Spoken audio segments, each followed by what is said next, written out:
আসসালামু আলাইকুম রহমতুল্লাহ, স্বাগতম সবাইকে আমাদের ক্লাসে। আজকে আমরা ইংরেজির খুব গুরুত্বপূর্ণ একটা টপিক শুরু করতে যাচ্ছি। তোমরা অলরেডি নাম দেখছো হয়তোবা, সেটা হচ্ছে সিম্পল, কমপ্লেক্স, কম্পাউন্ড। যেই টপিকটার গুরুত্ব ইংরেজিতে আমি মনে করি খুব টপ লেভেলে রাখা যায়, কিন্তু এই টপিকটাই তোমাদের দেখলে কেন জানি আলাদা একটা ভয় কাজ করে। তোমরা যারা পর্দার পাশে দেখতেছো ক্লাসটা, তোমরা বলো যে ভাইয়া এই এই টপিকটা এত কঠিন কেন, কিংবা একটু স্কিপ করা যায় না, কিংবা ভাইয়া কিছু বুঝি না, সব কিছু না মাথার উপর দিয়ে যায়। আসলেই কিন্তু টপিকটা এতটা কঠিন না, বুঝছো? এই জিনিসটা আমাদের পরীক্ষায় কোশ্চেনে থাকে। কিভাবে থাকে? থাকে ফার্স্টে হলো একটা সিম্পল সেন্টেন্স থাকে, সেখান থেকে কমপ্লেক্স করতে বলে কিংবা কম্পাউন্ড করতে বলে, অর্থাৎ একটা সেন্টেন্স থেকে আরেকটা সেন্টেন্সের ট্রান্সফরমেশনে আসে, বুঝছো? এবার দেখো, এই টপিকটা যদি আমরা একটু ক্লিয়ারলি শিখতে যাই, একটু ডিপলি শিখতে যাই, একটু জিনিসটাকে ফিল করে শিখতে চাই, তাহলে কিন্তু আমাদের একটু এর আশেপাশে বেশ কয়েকটা টপিক শেখা লাগে ভাইয়া। এটা হচ্ছে আমাদের ফার্স্ট ক্লাস, এরপরে আরেকটা ক্লাস আছে। এই ক্লাসে আমি বেসিক করাবো, এর পরের ক্লাসে আমরা ট্রিক্স কিংবা রুল, তোমরা যেটাই বলো না কেন, ওইটা পড়াবো। এবং যেটা থার্ড ক্লাস, সেখানে আমি ব্যক্তিগতভাবে তোমাদের প্রায় 25 থেকে 30টা বোর্ড কোশ্চেন সলভ করাই দেবো। এরপরে আমার মনে হয় না তোমাদের আর সেই ভয়টা থাকবে। চলো একটু শুরু করি যদি। আমি ফার্স্টে বলি যে সেন্টেন্স। সেন্টেন্স কি? সেন্টেন্স হচ্ছে কতগুলো ওয়ার্ড থাকে যা সাজানো গোছানোভাবে থাকে, যা আমাদের মনের ভাব প্রকাশে সাহায্য করে। এখন এই সেন্টেন্সটাকে দুই ভাগে ভাগ করা যায় ভাইয়া। একটা হচ্ছে মিনিং অনুযায়ী, আরেকটা হচ্ছে স্ট্রাকচার অনুযায়ী। আমরা যদি স্ট্রাকচার অনুযায়ী এই সেন্টেন্সটাকে ভাগ করি, তাহলে 3 প্রকার সেন্টেন্স পাবো। একটা হচ্ছে সিম্পল সেন্টেন্স, 2 নম্বর হচ্ছে কমপ্লেক্স সেন্টেন্স, এবং 3 নম্বর হচ্ছে কম্পাউন্ড সেন্টেন্স। অন্যভাবে যদি আমাদের সেন্টেন্সটাকে একটু ভাগ করতে যাই অর্থ অনুসারে, তাহলে আমরা প্রায় 5 প্রকার সেন্টেন্স পাই। একটা হচ্ছে অ্যাসার্টিভ, আরেকটা হচ্ছে ইম্পারেটিভ, ইন্টারোগেটিভ,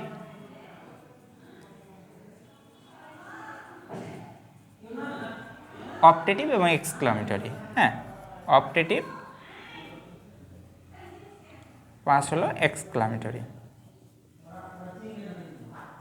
তোমরা যারা ক্লাসটা দেখছো ভাইয়া, একটু নোট, একটু খাতা, একটু মনোযোগ দিয়ে ক্লাসটা একটু নোট করো। হ্যাঁ, দিন শেষে এই মনোযোগ দেওয়ার কাজটা কিন্তু তোমাদের, এটা কিন্তু শিক্ষক পারে না। তাহলে দেখো, এখন আমাদের আজকে আমরা যেটা পড়বো সেটা হচ্ছে এই সিম্পল, কমপ্লেক্স এবং কম্পাউন্ড। আজকে আমরা এই 3টা নিয়ে আলোচনা করবো। তোমাদের কোশ্চেনের ট্রান্সফরমেশন থেকে মার্ক থেকে 10 মার্ক। সেই 10 মার্কের মধ্যে কমপক্ষে হইলেও 3 মার্ক, কখনো 4 মার্ক, এই মার্কটা থাকে তোমাদের এই সিম্পল, কমপ্লেক্স, কম্পাউন্ড থেকে। এবং ট্রান্সফরমেশন থেকে 10 মার্ক থাকে, যেটা আমরা পরবর্তী ক্লাসে পড়বো। এবার দেখো, যদি আমরা এই সিম্পল, কমপ্লেক্স, কম্পাউন্ডটা শিখতে যাই, তাহলে আমাদের বেশ কিছু টপিক একটু শেখা প্রয়োজন। সেই টপিকগুলান কি? সেই টপিকগুলান হচ্ছে, একটা হচ্ছে ফাইনাইট ভার্ব এবং non finite verb, non finite verb, এবং আরেকটা হচ্ছে ভাইয়া ক্লোজ। তোমরা হয়তোবা অনেকে এই জিনিসগুলো চেনো কিংবা অলরেডি জানো, তারপরও যারা একটু প্রাথমিক লেভেল থেকে শুরু করার চেষ্টা করতেছে তাদের জন্য একটু আলোচনা করি। দেখো, সাধারণত পৃথিবীতে যে ভার্বগুলান আছে, প্রত্যেকটা ভার্বের 6টা ফর্ম হইতে পারে। সে ফর্মগুলা কি? আমি একটা ভার্ব পেলাম গো, এই ভার্বটা 6টা ফর্ম হইতে পারে। আমি যদি V1 লিখি, এটা একটা ফর্ম যেটা গো। V1 প্লাস এস কিংবা ইএস হইতে পারে, এটা হচ্ছে গোস। হ্যাঁ, V2 went, V3 gone, 2 plus V1 to go, আর V1 প্লাস আইএনজি গোয়িং। সাধারণত আমরা যে কোনো একটা যদি ভার্ব নেই, এই 6টা ফর্মের বাইরে কোনো ফর্ম আমরা পাবো না বাক্যে, এই 6টা ফর্মই ইউজ হয়। এখন আসো, এই যে আমি নন ফাইনাইট ফাইনাইটটা লিখছি না, এটা একটু লিখি। একটা হচ্ছে ফাইনাইট ভার্ব আর একটা হচ্ছে নন ফাইনাইট ভার্ব। এখন ফাইনাইট ভার্ব হলো সেই ভার্বটা যেটা বাক্যের টেন্সের সাথে পরিবর্তিত হয়, কিন্তু নন ফাইনাইট ভার্ব কখনোই বাক্যের টেন্সের পরিবর্তনের সাথে পরিবর্তিত হয় না। এটা হলো একটা কঠিন নিয়ম চেনার জন্য। কিন্তু আমরা যদি সহজভাবে চেনার নিয়ম শিখতে চাই তাহলে নন ফাইনাইট ভার্ব চেনার 4টা নিয়ম আমরা পাবো। একটা হচ্ছে two plus V1, two plus V1। 2 নম্বরটা হচ্ছে V1 plus ING, V1 plus ING. এখানে একটা কথা আমাদের মনে রাখা লাগবে, উইথাউট অক্সিলিয়ারি। অর্থাৎ কোনো বাক্যে যদি টু প্লাস V1 বসে সেটা চোখ বন্ধ করে নন ফাইনাইট ভার্ব। কোনো বাক্যে যদি V1 প্লাস আইএনজি বসে এবং তার আগে যদি কোনো অক্সিলিয়ারি না থাকে সেটাও চোখ বন্ধ করে নন ফাইনাইট ভার্ব। এবং 3 নম্বর চেনার উপায় হচ্ছে V3। এখানেও সেম কন্ডিশনটা আসবে, সেটা হচ্ছে উইথাউট অক্সিলিয়ারি। অর্থাৎ এই V3-র আগে অক্সিলিয়ারি থাকবে না, যদি না থাকে তাহলে চোখ বন্ধ করে সেটাকে আমরা ভাববো নন ফাইনাইট ভার্ব। এবং 4 নম্বর হচ্ছে হ্যাভিং প্লাস V3। এখন এই 4টা বাদে পৃথিবীতে যতগুলান ভার্ব আছে যদি এই 4টা ফর্মের মধ্যে না পড়ে তাহলে আমরা সেগুলো ভাববো ফাইনাইট ভার্ব। এরপরও ফাইনাইট ভার্ব চেনার আমরা বেশ কিছু উপায় দিতে পারি, শর্টকাট শিখলাম কিন্তু উপায়টা একটু দিতে পারি। সেটা হচ্ছে যদি কোথাও V1 বসে অথবা V1 প্লাস এস কিংবা ইএস বসে, V1 প্লাস আইএনজি, এখানে অক্সিলিয়ারি থাকবে, অক্সিলিয়ারি থাকবে। 4 নম্বর হচ্ছে V2 এবং 5 হচ্ছে V3 উইথ অক্সিলিয়ারি। চলো ভাই একটু উদাহরণ দেখি। আমরা তো শিখলাম চেনার উপায়, এখন উদাহরণ দিয়ে কিভাবে কাজ করতে। আমি যদি একটা বাক্য লিখি, আই ওয়ান্ট টু গো, দেখো এই বাক্যে ভার্ব কিন্তু 2টা, একটা হচ্ছে ওয়ান্ট আর একটা হচ্ছে গো। কিন্তু দেখো তো এই গো এর আগে টু বসছে না, তাহলে এটা কোন ক্যাটাগরির মধ্যে পড়ে ভাইয়া? নন ফাইনাইট ভার্বের। তাহলে এই ভার্বটা চোখ বন্ধ করে কি নন ফাইনাইট ভার্ব। এবারে ওয়ান্ট দেখো তো এটা কোন ক্যাটাগরির মধ্যে পড়ে ভাইয়া? এটা এই ক্যাটাগরির মধ্যে পড়তেছে, চোখ বন্ধ করে ফাইনাইট ভার্ব। বুঝছো জিনিসটা? চলো যদি আরেকটু উদাহরণ লিখি, দো he is poor he come here. দেখো তো ভাই এই বাক্যের মধ্যে ভার্ব কয়টা আছে? 1টা 2টা। এটা কি ভার্ব? নিঃসন্দেহে V1। তাহলে এটা কি বলতে পারি আমরা? Finite verb. এই যে দেখো এটা কিন্তু V1, সেটা কি ভার্বের V1? বি ভার্বের V1। এটাও আমরা চোখ বন্ধ করে ফাইনাইট ভার্ব বলতে পারি, কারণ এই নন ফাইনাইট ভার্বের কোনো ক্যাটাগরিতে এই 2টা ভার্বকে আমরা ফেলাইতে পারি নাই। যদি আরেকটা উদাহরণ আমি একটু লিখি, আরেকটা উদাহরণ লিখি, হ্যাঁ। I saw a flying bird। দেখো তো কয়টা ভার্ব আছে? 1টা ভার্ব 2টা ভার্ব। আচ্ছা এই ভার্বটার আগে কোথাও অক্সিলিয়ারি আছে? নাই। তাহলে দেখো এই ভার্বটা পড়তেছে এই 2 নম্বর ক্যাটাগরিতে, যেটা হচ্ছে নন ফাইনাইট ভার্ব। এটা হচ্ছে নন ফাইনাইট ভার্ব। এখন একটা শর্টকাট হচ্ছে বাক্যে নন ফাইনাইট ভার্ব ব্যতীত যেই ভার্বটাই থাকবে সেটাই হচ্ছে ফাইনাইট ভার্ব। এটা আমি নন ফাইনাইটের ক্যাটাগরিতে ফেলাইতে পারছি, কিন্তু এটা দেখো তো V2 নন ফাইনাইটের কোনো ক্যাটাগরিতে আছে? নাই। তাহলে এটা চোখ বন্ধ করে ফাইনাইট ভার্ব। অথবা আমরা এই ফাইনাইট ভার্ব মিলাইতে পারি, দেখো এই ক্যাটাগরিতে পড়ছে, চোখ বন্ধ করে ফাইনাইট ভার্ব। এখন আমার মনে হয় না এই উদাহরণগুলো করার পরে এবং এই চেনার নিয়মগুলো করার পরে তোমাদের ফাইনাইট এবং নন ফাইনাইট ভার্ব চেনার সমস্যা হইতে পারে, আমার মনে হচ্ছে না। চলো আমি যেই শিটটা দিব এটা তোমাদের ডেসক্রিপশনে পাবা অথবা ফেসবুকের যে কমেন্ট আছে সেখানে দিয়ে দেবো, বুঝছো?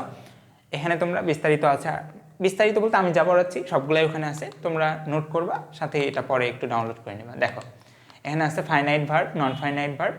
ফাইনাইট ভার্ব চেনার উপায় দেওয়া আছে, নন ফাইনাইট ভার্ব চেনার উপায় কোথায় কোথায় কোথায় কোথায় কোথায় কোথায় গো আছে? বুঝছো? এই তো দেখো, এই তো এটা নন ফাইনাইট ভার্ব আর এটা ফাইনাইট ভার্ব। সরি আমি একটু মিস্টেক করছি।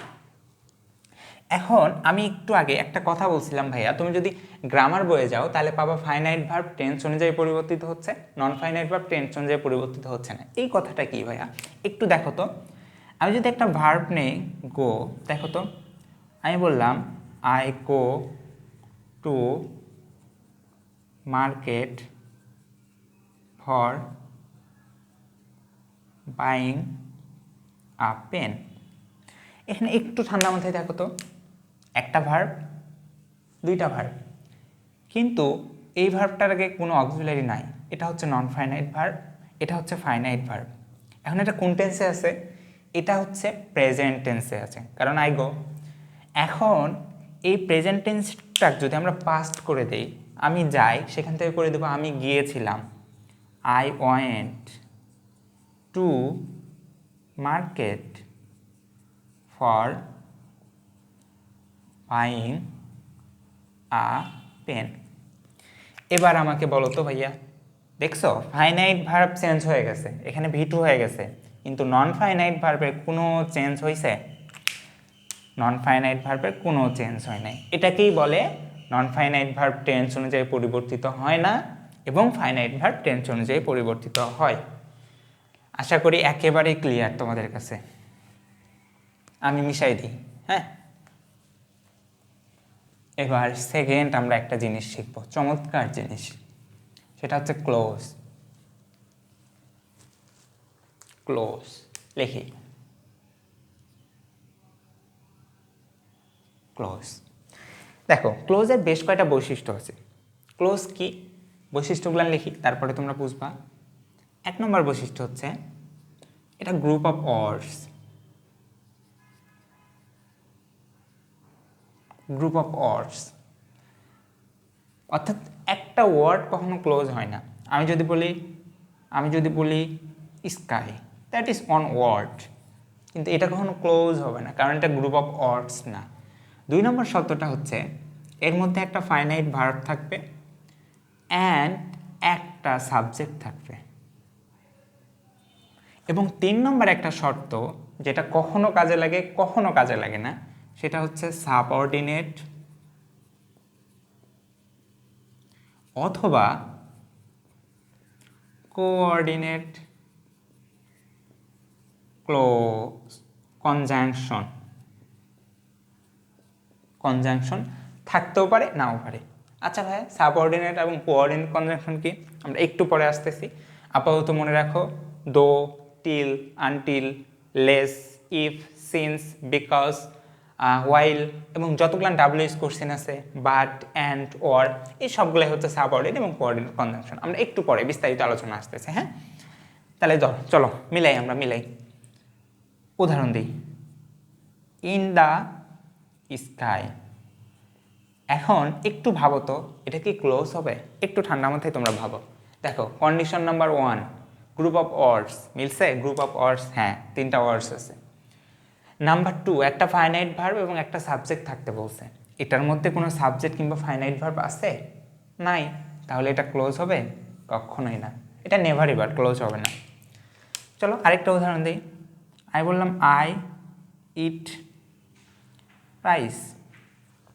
দেখো গ্রুপ অফ ওয়ার্ডস মিলছে, একটা সাবজেক্ট একটা ভার্ব, তাহলে এটা অবশ্যই ক্লোজ হবে। আমি বলছি এই সাবঅর্ডিনেট এবং কোঅর্ডিনেট মাঝে মাঝে থাকতে পারে, নাও পারে, আমরা পরবর্তীতে বিস্তারিত আলোচনা আসতেছি। চলো আরেকটু উদাহরণ লিখি। আমি বললাম though I like him, I don't give it. দেখো দেখো, একটা সাবজেক্ট একটা ভার্ব, একটা সাবজেক্ট একটা ভার্ব। অনেকেই বলবো ভাই ডু তো একটা ভার্ব, গিভ একটা ভার্ব। নো, এখানে ডু হচ্ছে অক্সিলারি ভার্ব এবং গিভ হচ্ছে মেইন ভার্ব। এখানে মেইন ভার্ব হচ্ছে একটা ভার্ব। এখন এই একটা সাবজেক্ট এবং একটা ভার্ব মিলে এই প্রথম অংশটা হচ্ছে একটা ক্লোজ, একটা সাবজেক্ট এবং আরেকটা ভার্ব মিলে পরের অংশটা হচ্ছে আরেকটা ক্লোজ। তাহলে এই বাক্যটাতে 2টা ক্লোজ আছে। অনেকেই বলবে যে ভাই এই পুরো বাক্যতে মনে হয় একটা ক্লোজ আছে। না, এই বাক্যের মধ্যে 2টা ক্লোজ আছে, কারণ একটা সাবজেক্ট এবং একটা ভার্ব মিলে একটা ক্লোজ হইতে পারে এবং আরেকটা সাবজেক্ট আরেকটা ভার্ব মিলে আরেকটা ক্লোজ। এবার দেখো এই দোটা কার মধ্যে আছে? এই বাম পাশের মধ্যে আছে না, অর্থাৎ কখনো কখনো এই দো, টিল, আনটিল, সিন্স, বিকজ এগুলো থাকতে পারে, কখনো নাও পারে। যদি থাকে তবুও আমরা ক্লোজ বলবো, যদি না থাকে তবুও ক্লোজ বলবো। অর্থাৎ এটা হচ্ছে একটা ক্লোজ এবং এটা হচ্ছে আরেকটা ক্লোজ। বুঝছো? আমার মনে হয় না এরপরে ক্লোজের সমস্যা থাকতে পারে। আমি যদি বলি, বললাম ফর গোয়িং, দেখো তো এটা কি ক্লোজ? For going. আচ্ছা, গ্রুপ অফ ওয়ার্ডস, হ্যাঁ দুইটা ওয়ার্ড আছে, তাহলে গ্রুপ অফ ওয়ার্ডস। এবার দেখো ফাইনাইট ভার্ব, আচ্ছা এটা কি ফাইনাইট ভার্ব? না, এর কারণ এটা নন ফাইনাইট ভার্বের ক্যাটাগরিতে পড়বে। তোমরা আগের ভিডিওটা একটু পজ করে দেখো, নন ফাইনাইট ভার্ব। তাহলে একটা সাবজেক্ট, এখানে তো সাবজেক্ট নাই, আবার না ফাইনাইট ভার্বও নাই, তাহলে এটাও আমাদের ক্লোজ হচ্ছে না। বুঝছো? চলো মিশাই দিই। এখন এই ক্লোজের একটু প্রকারভেদ আছে ভাইয়া, বুঝছো? একটু প্রকারভেদ আছে, সেই প্রকারভেদগুলান কি আলোচনা করি। ক্লোজকে তিন ভাগে ভাগ করা যায়, একটা হচ্ছে সাবঅর্ডিনেট ক্লোজ, এটাকে আরেক ভাষায় ডিপেন্ডেন্ট ক্লোজও বলা যায়, অর্থাৎ এটা আরেকটা নাম। আরেকটা ক্লোজ হচ্ছে প্রিন্সিপাল ক্লোজ,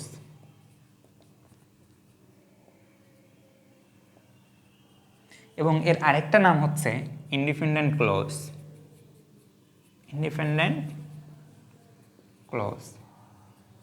এবং 3 নম্বর যে ক্লোজের নাম সেটা হচ্ছে কোঅর্ডিনেট ক্লোজ।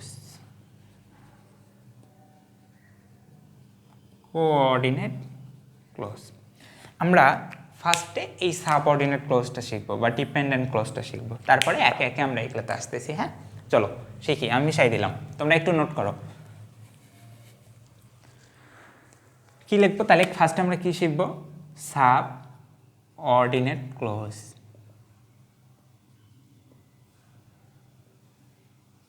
অথবা ডিপেন্ডেন্ট ক্লোজ।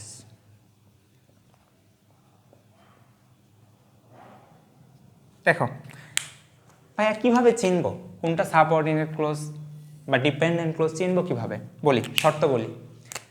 1 নম্বর শর্ত, এটার মধ্যে একটা ফাইনাইট ভার্ব থাকবে এবং একটা সাবজেক্ট থাকবে। এটা তো ক্লোজের শর্ত, কিন্তু সাবঅর্ডিনেট ক্লোজের আলাদা কি আছে? আলাদা হচ্ছে এর মধ্যে অবশ্যই সাবঅর্ডিনেট কনজাংশন থাকবে। এখন প্রশ্ন হচ্ছে সাবঅর্ডিনেট কনজাংশন জিনিসটা কি? হ্যাঁ চলো আমরা একটু দেখাই, এখানে আমি লিখে দিচ্ছি, তার আগে একটু দেখাই সাবঅর্ডিনেট কনজাংশন কি। ধরো আমি ফার্স্ট একটা কথা বলি, যে বাসে করে যাচ্ছ তুমি এবং তোমার বন্ধু মিলে, তো তোমরা বাসের এক জায়গাতে নামবা, তো বাসকে কি বলবা? বাস ওয়েট কিংবা বাস থামো, মানে তুমি মনে মনে বলবা যে বাসটা এখন থামা উচিত, তাই না?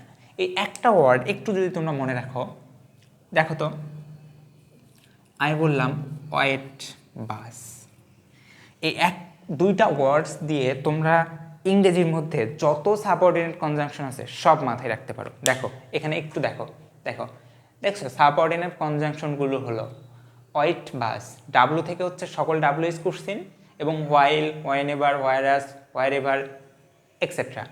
এ থেকে হচ্ছে আফটার এবং অ্যাজ, আই থেকে হচ্ছে ইফ, টি থেকে হচ্ছে টিল, দো, দ্যাট, দেস etcetera.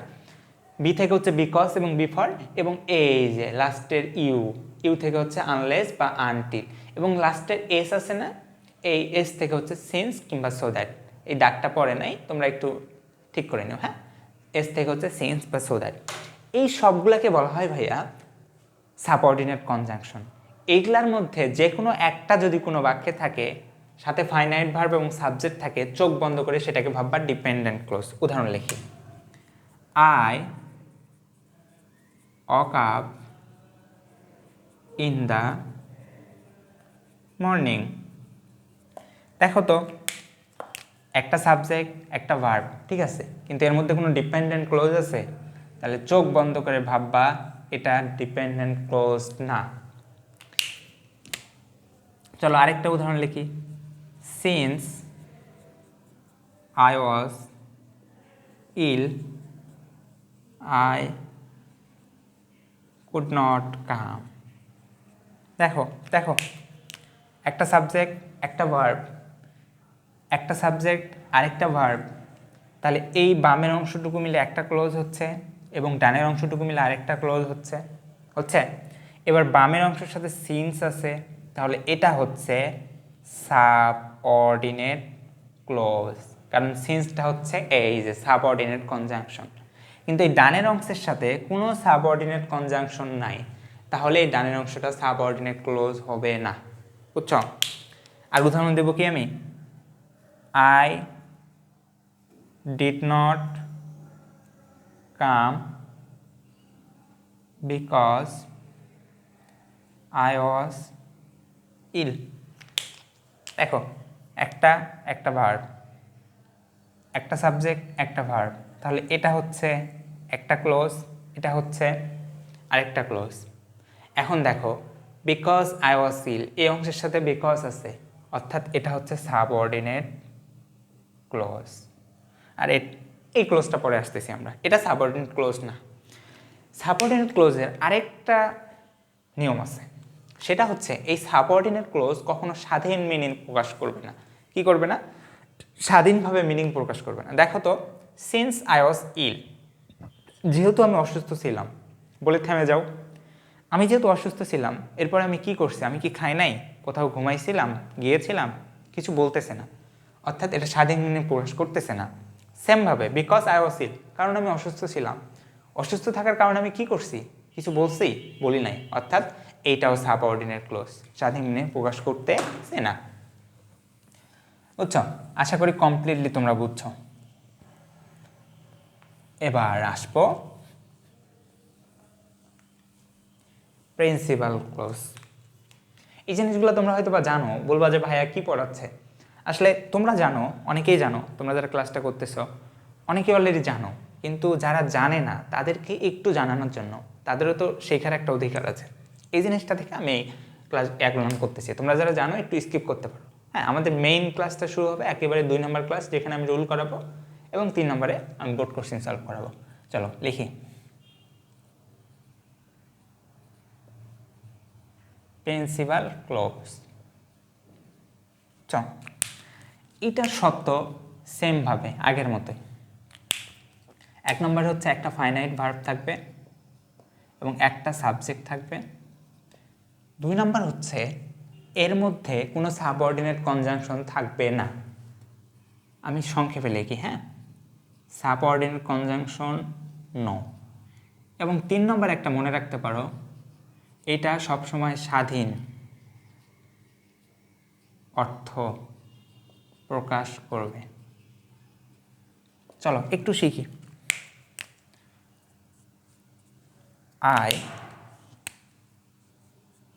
I will go।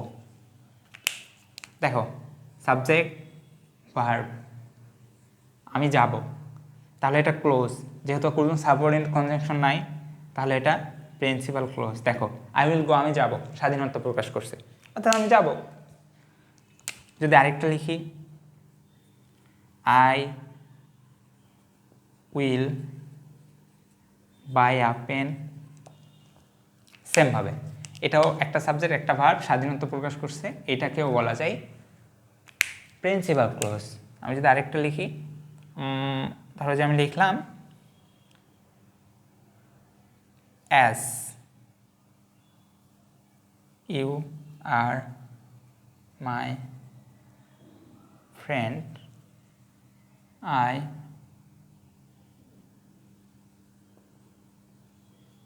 Give you. দেখো, এই প্রথম অংশটা হচ্ছে একটা ক্লোজ, পরের অংশটা হচ্ছে আরেকটা ক্লোজ। এই অংশটার মধ্যে কোনো সাবঅর্ডিনেট কনজাংশন নাই, অর্থাৎ এটা হচ্ছে প্রিন্সিপাল ক্লোজ, এবং এর মধ্যে যেহেতু সাবঅর্ডিনেট কনজাংশন আছে, এটা হচ্ছে ডিপেন্ডেন্ট ক্লোজ। এখন এখান থেকে একটা কথা ক্লিয়ার হচ্ছে, সেটা হচ্ছে প্রিন্সিপাল ক্লোজ দিয়েই শুধুমাত্র কোনো বাক্য হইতে পারে, কিন্তু শুধুমাত্র ডিপেন্ডেন্ট ক্লোজ দিয়ে কোনো বাক্য হইতে পারে না। অর্থাৎ ডিপেন্ডেন্ট ক্লোজ অবশ্যই তার মিনিং পূর্ণ করার জন্য আরেকটা প্রিন্সিপাল ক্লোজের সাহায্য নেয়। বুঝছো? অর্থাৎ প্রিন্সিপাল ক্লোজ আলাদা বাক্য হইতে পারে, বাট ডিপেন্ডেন্ট ক্লোজ হইতে পারে না। আই থিঙ্ক আমি ক্লিয়ার করতে পারছি লাস্টে। চলো এগুলাতে খুব বেশি সময় দেওয়াটা উচিত না। চলো, কোঅর্ডিনেট ক্লজ।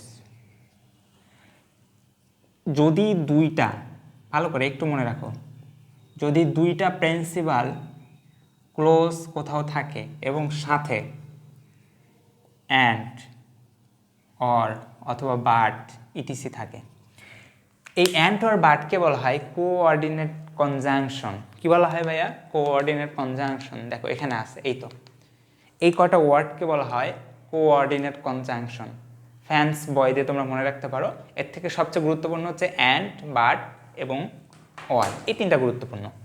অর্থাৎ কোনো বাক্যের মধ্যে যদি দুইটা প্রিন্সিপাল ক্লোজ থাকে এবং এই কনজাংশনগুলো থাকে, তাহলে সেটা চোখ বন্ধ করে কোঅর্ডিনেট ক্লোজ। আমি যদি লিখি I will go and I will eat, আমি কি করব? যাবো এবং খাবো। দেখো একটা প্রিন্সিপাল ক্লোজ আরেকটা প্রিন্সিপাল ক্লোজ যুক্ত হয়েছে একটা কোঅর্ডিনেট কনজাংশন দ্বারা, অর্থাৎ এই পুরোটাই মিলে তখন, এই পুরোটাই তখন হবে কোঅর্ডিনেট ক্লজ, অর্থাৎ পুরোটাই কোঅর্ডিনেট ক্লজ। বুঝছো? আরেকটা উদাহরণ দিব, you study or you will fail, তুমি পড়ো না হয় ফেল করবা। দেখো একটা ক্লোজ প্রিন্সিপাল আরেকটা প্রিন্সিপাল ক্লোজ কি দ্বারা যুক্ত হয়েছে মাঝখানে? অর, অর কি? Coordinate conjunction. তাহলে এই পুরো বাক্যটা হচ্ছে কি? Coordinate conjunction. আশা করি এরপরে তোমাদের নট এ সিঙ্গেল পারসন, কারোই অ্যাটলিস্ট ক্লোজ এবং ফাইনাইট এবং নন ফাইনাইট ভার্ব নিয়ে সমস্যা হওয়ার কথা না। চলো এরপরে আরেকটু জিনিস আমাদের শেখা লাগবে, তাহলে আমাদের বেসিক ক্লাসটা মোটামুটি শেষ হয়ে যাবে। হ্যাঁ, সেই জিনিসটা কি?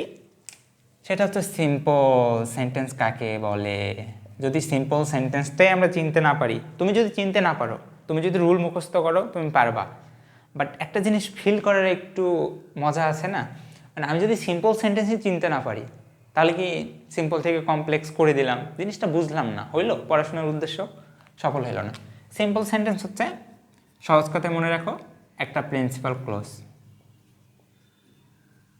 যদি একটা প্রিন্সিপাল ক্লোজ থাকে কারো মধ্যে, তাহলে সেটাই সিম্পল সেন্টেন্স। অর্থাৎ একটু উদাহরণ লিখি, আমি বললাম আই উইল স্লাভ। দেখো এটা একটা প্রিন্সিপাল ক্লোজ না? কারণ একটা সাবজেক্ট, একটা ফাইনাইট ভার্ব, তাহলে চোখ বন্ধ করে, উইল কিন্তু অক্সিলারি মোডাল, হ্যাঁ, তাহলে মেইন ভার্ব এখানে একটা, তাহলে এটা চোখ বন্ধ করে এটাই simple sentence. Non finite verb একের অধিক থাকতে পারে, যেমন আমি লিখতে পারি, বলতো এটা কি হবে বলতো?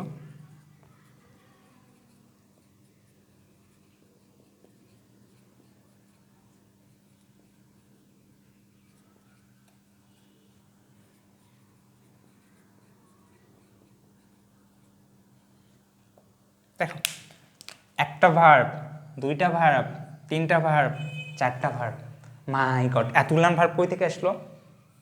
নন ফাইনাইট ভার্ব, কারণ এই আইএনজিটাকে কোনো অক্সিলারি নাই।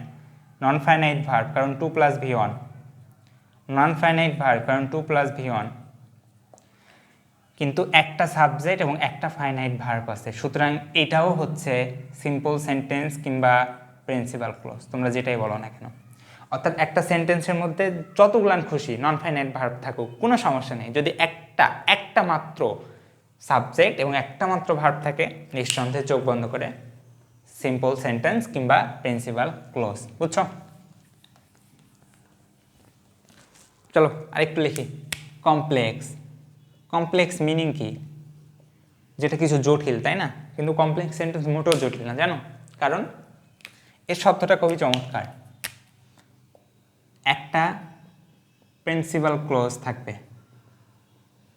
এবং একটা সাবঅর্ডিনেট ক্লোজ থাকবে, তাহলে সেটা কমপ্লেক্স সেন্টেন্স হবে। এবার বলো তো, সাবঅর্ডিনেট ক্লোজ কি কখনো প্রিন্সিপাল ক্লোজের সাহায্য ছাড়া বাক্য গঠন করতে পারে? আমি কিন্তু আগে বলছিলাম একটু আগে, না, কখনোই পারে না। অর্থাৎ সাবঅর্ডিনেট ক্লোজ যদি কোথাও থাকে অবশ্যই প্রিন্সিপাল ক্লোজ থাকবে এবং তখন এই পুরো বাক্যটা মিলে হবে কমপ্লেক্স সেন্টেন্স। একটু উদাহরণ লিখে দিই। আমি খুব কম উদাহরণ লিখবো, হ্যাঁ, আর উদাহরণ বেশি লিখতে যাচ্ছি না। Though he is poor, he is happy. দেখো কি ক্লোজ? Subordinate clause. কি clause? Principal clause, subordinate clause. তাহলে পুরোটাই হচ্ছে কমপ্লেক্স সেন্টেন্স, বুঝছো? পুরোটাই হচ্ছে কি কমপ্লেক্স সেন্টেন্স। আশা করি বুঝাইতে পারছি। চলো কম্পাউন্ডে যাই।